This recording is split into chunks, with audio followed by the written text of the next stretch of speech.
అయితే అన్నా విద్యాభ్యాసమే కాకుండా ఈ ఆటల్లోనూ అన్నిట్లో కూడా చాలా ఆయన క్రికెట్, హాకీ, టెన్నిస్ ఇలాంటి ఆటల్లో కూడా మంచి మునగాడు.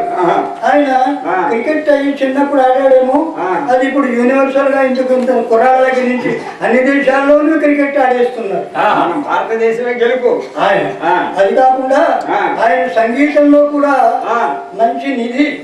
ఎందుచేతంటే రెండవసారి ఆంధ్రదేశానికి మన బాబా మేనబాబా వచ్చినప్పుడు, ఈ రామచంద్రపురం వచ్చినప్పుడు కాకినాడలో ఇక్కడ లేదు, ఆ పర్యటనలోనే కాకినాడలో ప్రజాదర్శనం అయిపోయింది. అయిపోయిన తర్వాత మెహర్ బాబా యొక్క సెక్రటరీ అదికే ఇరానీ గారు, నేను ఒక మామిడి చెట్టు కింద కూర్చున్నాం. ప్రజాదర్శనం ఇచ్చేసి బాబా వచ్చేసారు మకాంలో. అదికే ఇరానీ గారు అన్నారు, నన్ను భాస్కరా నీకు హార్మోని వాయించడం వచ్చునా అన్నారు. నాకు రాదండి అన్నా. ఇంకేదో పాటలు పాడతాను, నాకు రాదండి అన్నా. లేదా హార్మోని ఇట్లా పట్టుకురా అన్నారు. పట్టుకొచ్చారు. ఆ మామిడి చెట్టు కింద కూర్చుని ఆయనే వాయించుకుంటూ కవాలి పాడారు. కవాలి పాడి ఏమన్నారంటే, భాస్కర మీరు మౌనాన్ని వహించక పూర్వం ఆయన పాడుతూ ఉంటే నేను సితార వాయించేవాడిని. మళ్ళీ ఆయన మౌనం వహించిన తర్వాత అటువంటి అవ్యక్త మధురమైనటువంటి కంఠం మళ్ళీ నేను ఇప్పటికి వినలేదు అన్నారు. అంచేత సంగీతంలో కూడా నిధి, ఆటల్లోనూ మేటి. ఆయన విద్యార్థి దిశ ప్రశంసాపాత్రంగా నడిచింది.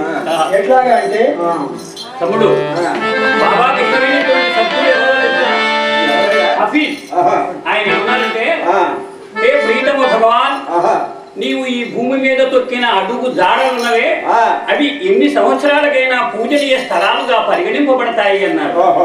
ఇక్కడ 2 నిమిషాలు ఇక్కడ బాబా ఉంటే ఎన్ని సంవత్సరాలకి దీని వైభవం వచ్చింది? 47 సంవత్సరాల నాటికి ఈ రూపం వచ్చింది. మన బాలగోపాల వారి ధర్మం అంట. అది ఆ బాబా ఇష్టమైనటువంటి సద్గురు హఫీజ్ అన్నమాట. ఇంకా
ప్రాథమిక స్కూల్లో గుజరాతీ భాష నేర్చుకున్నారు. తర్వాత ఇంగ్లీష్ బడికి పంపించారు. మిడిల్ స్కూల్ ఎడ్యుకేషన్ అయిపోవడంతో సెయింట్ విన్సెంట్ హై స్కూల్లో మెట్రికులేషన్ పాస్ అయినారు. అది 1911వ సంవత్సరం. మెట్రికులేషన్ చదువుతూ ఉండగా ఈయనకి చిన్నప్పటి నుంచి ఏకాంతంగా ఉండేటటువంటి అలవాటు. మహాత్ముల యొక్క జీవిత చరిత్రలు తీసుకుని ఒంటరిగా కూర్చొని చదువుకునేవాట. ఒక రోజున ఒక స్నేహితుడు బుద్ధుని యొక్క జీవిత చరిత్ర ఇచ్చాడు. ఆహా. ఆ చరిత్ర తీసుకుని ఆయన ఒంటరిగా ఎక్కడ కూర్చోవాలి, మహమ్మదీయుల గోరియల తోటిలో కూర్చుని అక్కడ ప్రశాంతంగా ఉంటుందని అక్కడ కూర్చుని చదువుకుంటూ ఉన్నాడు. ఆ బుద్ధుని యొక్క జీవిత చరిత్ర చదువుతూ ఉంటే ఒక పేజీలో ఏమని రాసి ఉందట, ఏమని ఆ బుద్ధుడు చెప్పినట్టు, ఏమని చెప్పినట్టు, నేను మళ్ళీ ఈ విధంగా అవతార పురుషుడిగా వచ్చినప్పుడు మైత్రేయుడను అనే పేరుతో వస్తాను అని బుద్ధుడు చెప్పినట్టుగా ఆ పుస్తకంలో వ్రాసి ఉందని. సరిగ్గా ఆ వాక్యం చదివేటప్పటికి ఆ మైత్రేయుడను నేనే అనేటటువంటి అనుభూతి కలిగిందట. వెంటనే చదువు చాలించేసి పుస్తకం మూసేసి ఇంటికి వచ్చేసాడు. తమ్ముడు అప్పటికి మెహర్ బాబాకి ఒక భగవంతుని గురించి గాని ఆధ్యాత్మికాల గురించి గాని ఏమీ తెలియదు. ఒక సామాన్య మానవుడుగానే ఉన్నాడు. అయిన తర్వాత 1913లో దక్కన్ కళాశాల ఉంది పూనాలో, ప్రసిద్ధి చెందినటువంటి కళాశాల. ఆ కళాశాలలో ఇంటర్మీడియట్ లో ప్రవేశించాడు 1913లో. ఆ ఇంటర్మీడియట్ చదువుతుండగా రోజు కాలేజీకి వెళ్ళాలి కదా. మాల్కమ్ ట్యాంక్ రోడ్ అని ఒకటి ఉంది పూనాలో. ఆ ట్యాంక్ రోడ్ అమ్మట సైకిల్ మీద ఆ కాలేజీకి వెళుతూ ఉండేవాడు. ఆ రోడ్ లోనే ఒక పెద్ద వేప చెట్టు ఉంది. ఆ వేప చెట్టు కింద 133 సంవత్సరాల వయస్సు నిండినటువంటి ఒక వృద్ధ మహిళ, మహమ్మదీయ స్త్రీ అక్కడ ఆ చెట్టు కిందే అహోరాత్రాలు 24 గంటలు అక్కడే కూర్చుని ఉండేదట. ఆమె ఎవరు అంటే భగవంతుణ్ణి అవతార పురుషుగా ఈ భూలోకానికి ప్రతి కాలంలోనూ అవతరింపజేసేటటువంటి సద్గురువులు 5గురు ఉంటారు. ఆ 5గురు సద్గురువుల్లో ఈమె ఒకరు. ఈమె పేరు హజరత్ బాబాజీ. ఆమె ఇతను రోజు కాలేజీకి వెళ్ళి వస్తూ ఉండేవాడు. ఒక రోజున మేర్వాన్ సైకిల్ మీద వస్తూ ఉంటే ఆ వేప చెట్టు కింద కూర్చున్నటువంటి బాబాజాను లేచి రోడ్డు మీదకి వచ్చింది. వచ్చేటప్పటికి మేర్వాన్ సైకిల్ దిగి దగ్గరికి వెళ్ళాడు. దగ్గరికి వెళ్ళేటప్పటికి బాబాజాన్ ఏం చేసింది, ఆ మేర్వాన్ యొక్క ఈ కనుబొమ్మల మధ్యన మనం తిలకం పెట్టుకుంటామే, అక్కడ దాన్ని భ్రూమధ్యము అంటారు. అక్కడ ఆయన ముద్దు పెట్టుకుంది. వెంటనే మేర్వాన్ సైకిల్ ఎక్కాడు, ఇంటికి వెళ్ళిపోయినాడు. అయితే అన్న ఒకవేళ ముద్దు వచ్చాడేమో ముద్దు పెట్టుకుంది. అందులో పెద్ద విశేషం ఏముందంట? కాదురా తమ్ముడు, అది దివ్య చుంబనం. ఆ దివ్య చుంబనం ద్వారా బాబాజాను మేర్వానికి వర్ణనాతీతమైనటువంటి ఆనంద అనుభూతుల్ని ప్రసాదించింది. దివ్యత్వ మహాసాగరంలో ముంచివేసింది. నేను భగవంతుణ్ణి అనేటటువంటి దివ్యానుభూతిని ప్రసాదించింది. తమ్ముడు, బాబా ఈ స్థితిని ఎలా వర్ణించారయ్యా?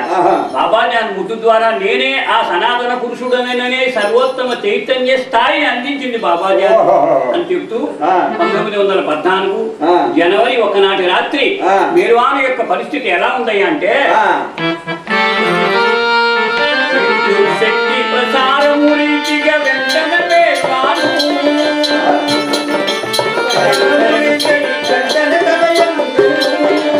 ఆధ్యాత్మిక సంచలనం చేత ఆనందం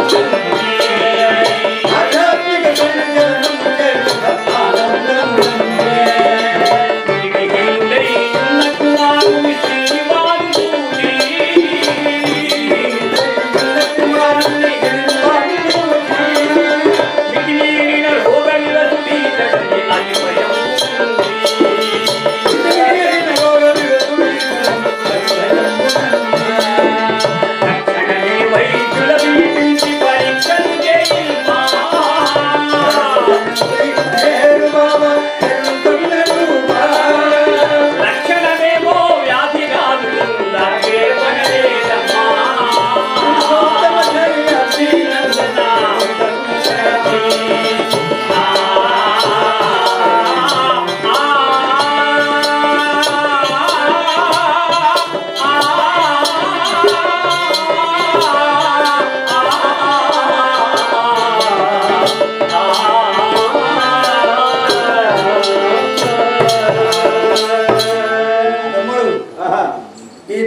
బ్రహ్మను రూపేణ బాబాజాన్ మేర్వానికి బ్రహ్మానుభవాన్ని కలగజేసింది. అయితే అన్న ఒక చిన్న విషయం నాకు జ్ఞాపకం వస్తుందయ్యా. ఏమిటయ్యా? మీరు బాబా ఎదురుగుండా కథాగానం చేసేమంటున్నారు కదా. అప్పుడు బాబాజాను ముద్దు పెట్టుకున్నప్పుడు ఆయనకి ఎటువంటి ఆ దివ్య అనుభవం కలిగిందో అదంతా మీకు వివరించారు కదా. జ్ఞాపకం చేశారు తమ్ముడు. తమ్ముడు 1955 నవంబర్ 14వ తేదీని మెహరాబాద్ లో బాబా ఎదురుగుండా ఆయన చరిత్ర ఆయనకి వినిపించాం. అలా వినిపిస్తూ ఉంటే ఈ బాబాజాన్ని ముద్దు పెట్టుకున్నది అని మనవాడు పాడాడు. పాడేటప్పటికి ఆగండి అన్నారు. ఆగండి అని కళ్ళు మూసుకుని కొన్ని సెకండ్లు అలా ఉండిపోయి మళ్ళీ కళ్ళు తెరిచి అప్పుడు ఏమన్నారంటే, ఒరే మీరు నా చిన్ననాటి విషయాలన్నీ నాకు ఇప్పుడు జ్ఞాపకం చేస్తున్నారు. అప్పుడు బాబాజాన్ని ముద్దు పెట్టుకున్నప్పుడు నేను ఏ విధమైనటువంటి దివ్యానుభూతిని అనుభవించాను, మళ్ళీ ఇప్పుడు ఈ క్షణంలో ఆ అనుభవాన్ని అనుభవించాను రా అని చెప్పి కంటిన్యూ అన్నారు. మళ్ళీ ఉపాసని మహారాజు రాయి కొట్టాడు అని ఘటన వచ్చేటప్పటికి మళ్ళీ అదే విధంగా కళ్ళు మూసుకుని కొన్ని సెకండ్లు అలాగా ఉండి మళ్ళీ కళ్ళు తెరిచి ఉపాసని మహారాజు రాయి కొట్టినప్పుడు నేను ఏ విధమైనటువంటి అనుభూతిని పొందాను అదే మళ్ళీ ఇప్పుడు పొందాను అని ఆ రకంగా అని ఇంకా ఏమన్నారంటే ఈ స్థితిలో మీ కథను నేనే కాదురా నాలో ఉన్నటువంటి 5 సద్గురువులు మీ కథను వింటున్నారు అన్నారు. ఆ పైనుంచి దేవతలు ఈర్ష్యపడుతున్నారట. కథ చెబుతూ ఉంటే వీళ్ళు ఎత్తవంతులు సామాన్య మానవ మాత్రుడు మనం చెప్పలేనటువంటి ఆ కళాగానాన్ని వాళ్ళు చెబుతున్నారు. ఈ స్థితిలో మేర్వాణి ఎంతకాలం ఉన్నారంటే ఎంతకాలం నవమాసముల వరకు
మానవుడు భగవంతుడైపోయిన తర్వాత 4 రోజుల్లో స్థూల దేహాన్ని, సూక్ష్మ శరీరాన్ని, కారణ శరీరాన్ని విడిచిపెట్టేసి ఆ నిర్గుణ నిరాకార తత్వంలో లీనమైపోతాడు. అది ఇక్కడ మేర్వానికి ఆ పనైనా జరగలేదు లేదా వెంటనే సామాన్య మానవుని యొక్క సాధారణ చైతన్యానికి క్రిందికైనా దిగి వచ్చి రావాలి.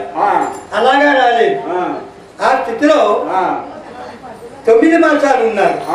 ఈ 9 మాసాల్లోనూ కూడా ఆయన ఎవరైతే ఏ సద్గురువులైతే ఆ పరబ్రహ్మాన్ని ఈ భూలోకానికి అవతరింపజేశారో ఆ సద్గురువును దర్శించడానికి బయలుదేరాడయ్యా. తమ్ముడు మేర్వాణి యొక్క పరిస్థితి చిరుమాయి చూసి దుఃఖ భారాన్ని ఆపుకోలేక నా కుమారుడు మామూలు స్థితికి ఎప్పుడు వస్తాడని బాబాజీ అన్న దగ్గరికి తీసుకుని వచ్చిందయ్యా. అప్పుడు ఆమె ఏముందయ్యా అంటే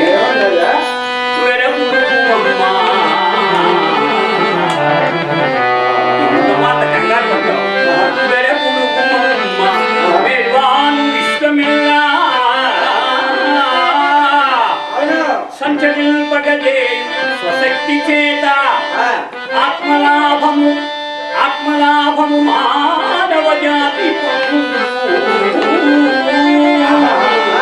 వద్దు సందేహము ఇతడు ఎవరనుకుంటున్నావు? ఇతడు నా ముద్దు బిడ్డ.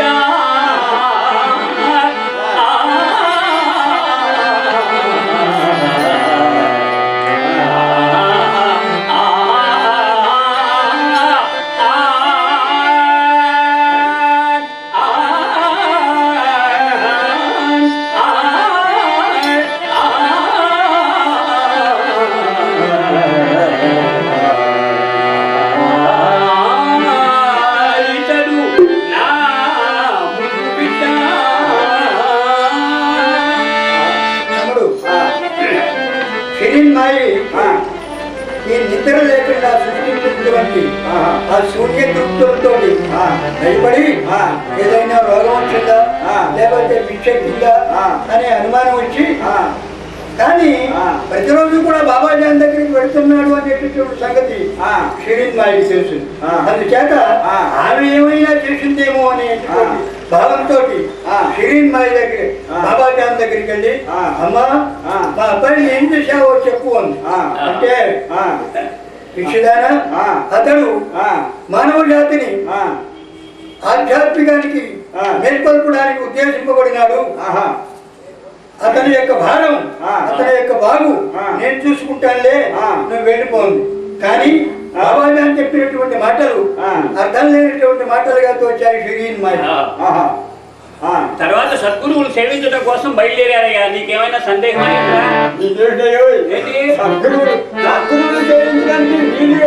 అవును, వేరు అని బయలుదేరారయ్యా. స్వయంగా మా ఇంటికి వచ్చారు. మీ ఇంటికి వచ్చారు? చూడు, మన ఇంటికి వచ్చారంటే సద్గురువులు మీ ఇంటికి వచ్చి ఎట్లా వచ్చారు? మా ఇంటికంటే వారు ఒక్కరే కాదు, కుటుంబ సభ్యులు మొత్తం 10 మంది. గూడు బండి, ఒంటెద్దు బండి, మేక, ఓ కుక్క, ఓ పిల్లి, ఇవన్నీ వాటిలో శుభ్రంగా అందరూ బయలుదేరి తిన్నగా మా ఇంటికి వచ్చేసారు. మా ఇంటికి వచ్చేసి ఎన్ని రోజులు ఉన్నారయ్యా? ఎన్ని రోజులు ఏంటి, మేము వెళ్ళమనే వరకు కూడా ఉంటానే ఉన్నారు. రోజు బ్రహ్మాండమైనటువంటి పిండి వంటలు. నేనన్నాను, నాన్న నాన్న మన గురువాన్ని మన ఇంటి దగ్గర నుంచి వెళ్ళవద్దు, రోజు అప్పచ్చులు బాగా వస్తున్నాయి కదా అని చెప్పి అలా. తమ్ముడు, నువ్వు చెప్పింది కులగురువులు అంటారయ్యా. కులగురువులు మత గురువులు. కులగురువులు మత గురువులు కాదు, సద్గురువులను దర్శించడానికి ఆయన అతని ఫ్రెండ్ బెహరాంజీ తోటి తన నిశ్చయాన్ని తెలియజేసి మళ్ళీ సాధారణ మానవ చైతన్యానికి ప్రపంచ చైతన్యానికి రావడానికి దానికి మరొక సద్గురు అవసరమనే సంగతి మేర్వానికి తెలుసు కాబట్టి బెహరాంజీ తోటి తెలియజేసి సద్గురువులు అంటే ఎవరో చెప్తారు కానీ మనకు విద్య చెప్పే గురువులు ఉన్నారు. అవునా? కుల గురువులు ఉన్నారు, మత గురువులు ఉన్నారు. సద్గురువులు మాత్రం ఎప్పుడూ సృష్టిలో 5 ఉంటారటయ్యా. వారు ఎటువంటి వారు, వారి స్థితి ఏమిటో చెప్తా వినరా. బాధ గురువులు ఉన్నారు, బాధ గురువులు కూడా ఉన్నారయ్యా. అవును, సరే గాని సద్గురు అంటే ఎంత అపార్థం చేస్తున్నారు. సాక్షాత్తు భగవంతుడు మానవుడు 2 కోట్ల వారు చేస్తూ ఉంటారు. దైవీ మానవుడుగా ఆకార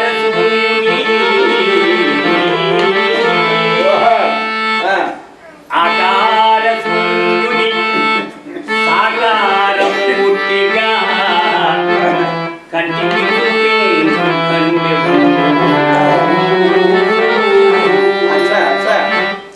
అజనిశయాలోలము మనస్సు ఎవడు ఆత్మస్వరూపునందమరజే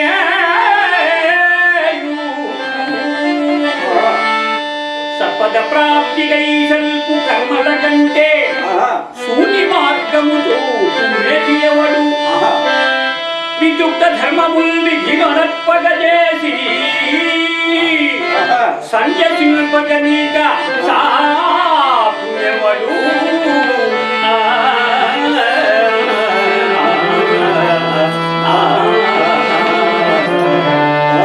నిఖిల భూతాంతరంబుల నిండియున్న ఆత్మరూపియే నిత్యము అన్యమెల్ల జ్ఞానమిచ్చు సమర్థుడు ఎవరు అతడే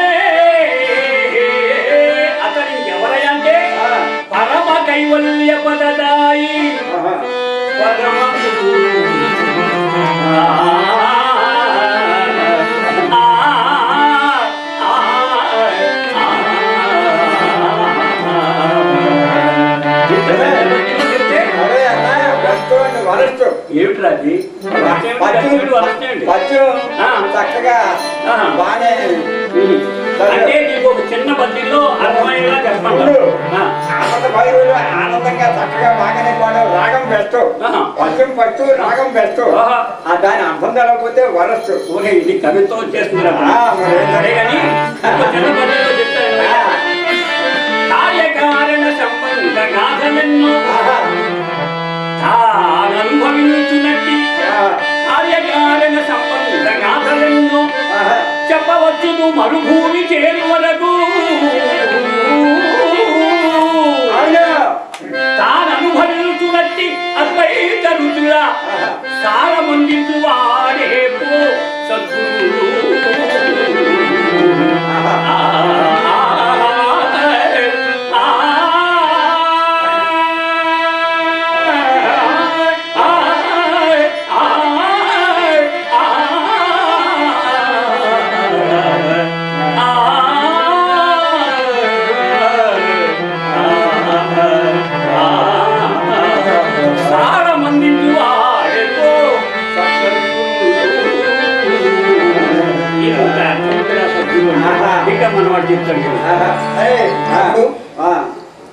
అటువంటి సద్గురువుని ఎవరెవరు దర్శించడానికి బయలుదేరాడయ్యా?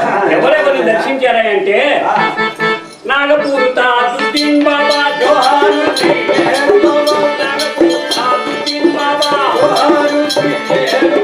నారాయణ మహారాజుల నుంచి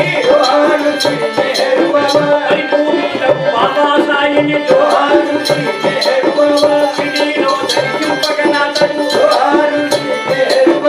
నాగోరి మహారాజు వాసిని జోహారు సంతరింపగ తయ్యను మరెను చేతనలచే జోహారు చేతనలచే జోహారు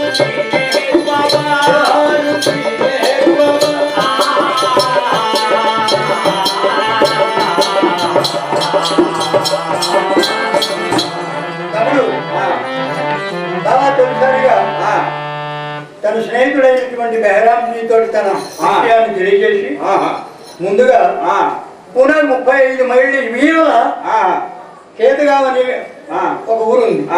అక్కడ నారాయణ మహారాజ్ అనే ఒక సద్గురువు ఉన్నాడు. ఆ నారాయణ మహారాజు సద్గురువుల్లో అవును. అక్కడ కొద్దిసేపు ఉండి మళ్ళీ తిరిగి పూనా వచ్చేసిన తర్వాత మళ్ళీ 15 రోజులు ఉన్న తర్వాత ఈ బెహరాంజీని తీసుకుని నాగపూర్ లో ఉన్నటువంటి తాజుద్దీన్ బాబా దగ్గరికి వెళ్ళాడు. తాజుద్దీన్ బాబాని దర్శించిన తర్వాత మళ్ళీ తిరిగి పూనా వచ్చేసాడు. పూనా వచ్చేసిన తర్వాత కొన్ని వారములు పోయిన తర్వాత 1915 మే నెలలో షిర్డీ వెళ్ళాడు. షిర్డీలో సద్గురు సాయిబాబా దర్శనం కోసం వెళ్ళాడు. ఆయన షిర్డీ వెళ్ళేటప్పటికి ఆ రోజుల్లో షిర్డీ సాయిబాబాని షిర్డీలో ఉన్నటువంటి ప్రజలు ఏ విధంగా గౌరవించేవారంటే ఆయన కాలకృత్యాలు నెరవేర్చుకోవడానికి ఊరు వెలుపలికి వెళ్లాల్సి వస్తే బాగా వజీంత్రులతోటి ఛత్ర చామరాలతోటి తీసుకువెళ్ళి ఆ కాలకృత్యాలు నెరవేర్చిన తర్వాత అక్కడే ఒక బావి ఉంది. ఆ బావిలో ఆయన స్నానం చేసేవాడు. స్నానం చేసిన తర్వాత మళ్ళీ అలాగే ఊరేగింపుతో తీసుకొచ్చి మసీదులో అప్పచెప్పేవారు. అట్లాగా షిర్డీ సాయిబాబా ఊరేగింపుతో వస్తున్నాడు. ఆ వచ్చేటటువంటి సాయిబాబాకి ఎదురుగుండా వెళ్ళి మన మేర్వాను ఆ రోడ్డు మీదనే ఆయనకు సాష్టాంగ నమస్కారం చేసి లేచేటప్పటికి మేర్వాను యొక్క ముఖంతో చూసి సాయిబాబా ఏమన్నాడు? ఓ పర్వతి గారు అన్నాడు. ఏం పర్వాలేదు. ఓ సర్వరక్షక సర్వపోషక శ్రీ మహావిష్ణువు అని అర్థం అని ఏం చేశాడు అన్నాడు. ఎవరు? సాయిబాబా. అంటే దగ్గరలోనే ఆ రోడ్డు పక్కనే ఉపాసని మహారాజు గారు ఉండేటటువంటి ఖండోబా ఆలయం ఉంది. ఆయన దగ్గరికి వెళ్ళవయ్యా అన్నట్టుగా షిర్డీ సాయిబాబా చేశాడు. సౌజ్ఞ చేసి వాడు మాటలు మాట్లాడరు, అదే. సౌజ్ఞ చేస్తారు. అవును. ఆహా. ఆ సౌజ్ఞ ప్రకారం ఆయన వెళ్ళాడు. ఆ, ఆ రోడ్డు పక్కనే ఉంది చిన్న ఆలయం. ఆ. ఇవన్నీ మేము చూసామయ్యా. ఆహా. ఆ ఉపాసిని మహారాజు అక్కడ ఉంటున్నాడు. ఆ. సిద్ధి సాయిబాబా యొక్క శిష్యుడు ఆ. ఉపాసిని మహారాజు. ఆహా. సాయిబాబా యొక్క ఆజ్ఞానుసారంగా ఆ. కొన్ని సంవత్సరాల నుంచి ఆ. దానిలో ఉంటున్నాడు ఆ ఖండోవ ఆలయంలో. ఆ. ఆయన ఏం చేశాడు, ఆ. ఈ మేర్వానికి ఆ. స్వాగతం ఇస్తున్నాడా ఆ. అన్నట్టుగా ఉపాసి మహారాజు మేరువాను చూడగానే ఆహా. సనాతన పురుషుడైనటువంటి ఆ సర్వేశ్వరుడు ఆహా. మానవ రూపంతో భూలోకానికి వస్తున్నాడు. వచ్చాడని మేరువాను కనినంత ఉపాసిని సర్వం గ్రహించే.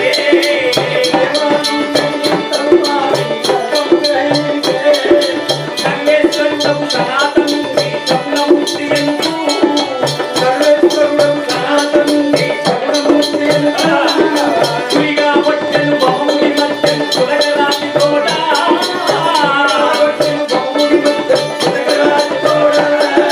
సరిగా బాబా జాను బుద్ధి మీద జగమునందుతగునా.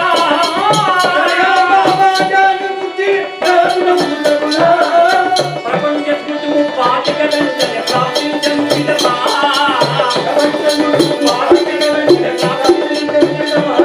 ఉపాసిని మహారాజే వేంద్రుడు బుద్ధిని తెలిపించే.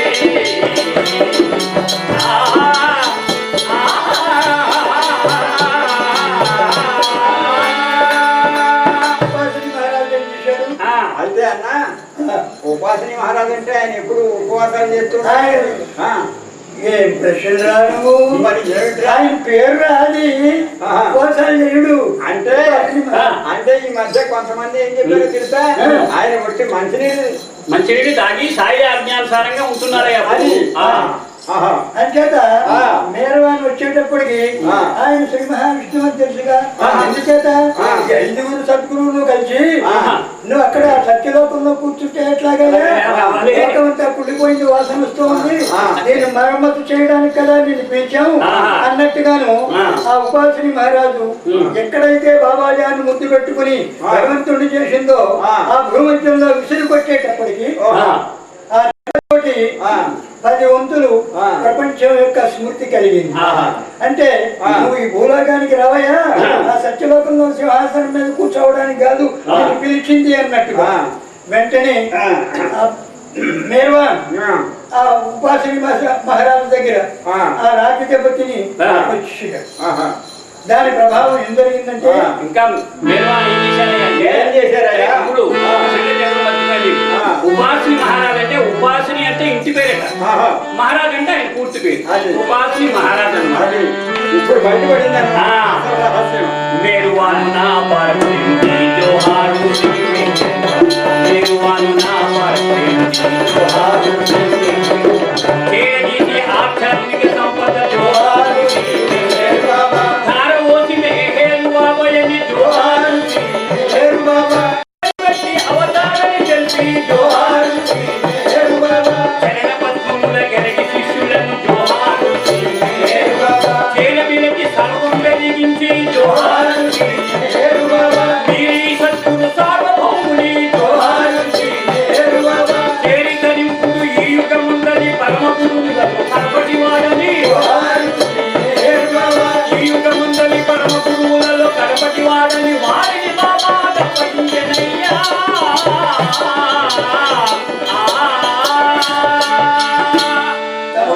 ఆ.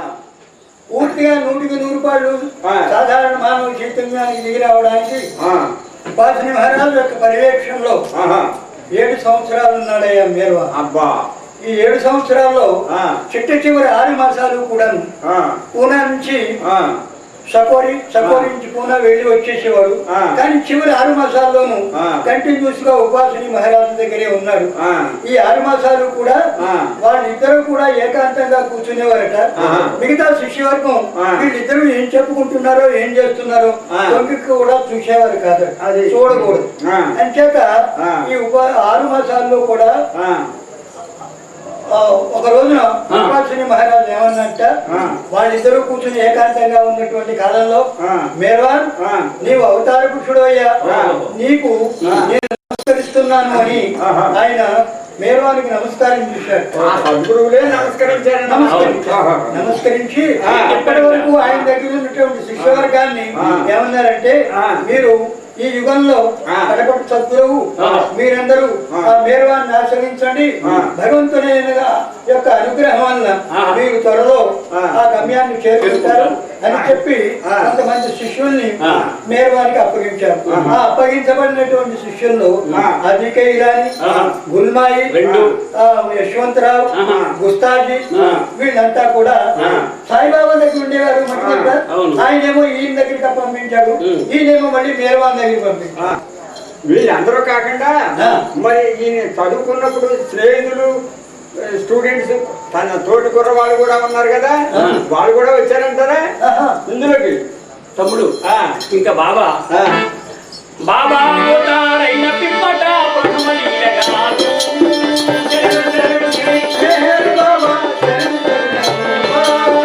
పరమ పురుష జయ అతీనందన